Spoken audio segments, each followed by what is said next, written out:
आपल्या देशाचं दुर्दैव बघा तुम्ही. एकीकडे तर आपल्या देशाच्या संसदेला 1 मिनिट चालण्यासाठी तब्बल 2.5 लाख रुपयाचा खर्च येतो. जे 2.5 लाख रुपये तुमच्या माझ्यासारख्या सामान्य माणसाच्या टॅक्सच्या पैशातून येतात. पण दुसरीकडे त्याच संसदेमध्ये मोदी सरकार जवळपास 2 दिवसांसाठी वंदे मातरमवर चर्चा करत होतं.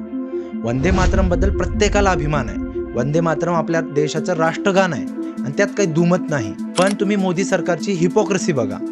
ज्या वंदे मातरमचा इसेन्स आहे ना, तो देशाला पुढे घेऊन जाण्याचा आहे. ज्या वंदे मातरममध्ये सुजलाम सुफलामची गोष्ट केली गेली आहे, म्हणजे आपल्या देशाचं हवा, पाणी, नदी, निसर्ग स्वच्छ असायला पाहिजे असं ज्या वंदे मातरममध्ये म्हणण्यात आलं आहे, त्यावर तर मोदी सरकारला काम करायचं नाही आहे. तुम्ही आपल्या देशांच्या नद्यांची कंडिशन बघा, यमुना, गंगांची कंडिशन बघा, किती बेकार आहे. तेवढं दूर कशाला जाता? पुण्यातली कंडिशन बघा, मुळा मोठाची गटर झालंय. आपल्या देशाच्या राजधानी दिल्लीतील हवा बघा, विषारी झाले. AQI 400 पार गेलंय. पण या मुद्द्यांवर मोदी सरकारला चर्चा करायची नाही आहे. वंदे मातरमचा हा अर्थ त्यांना नको आहे. त्यांना तर फक्त वंदे मातरमचा तो अर्थ हवा आहे ज्यामध्ये त्यांना राजकीय फायदा होतो, ज्यामध्ये ते हिंदू मुस्लिमचा अँगल आणू शकतात, ज्यामध्ये ते सामाजिक तेढ निर्माण करू शकतात. आता तुम्हीच सांगा, मोदी सरकारच्या या हिपोक्रेसीवर तुमचं म्हणणं काय?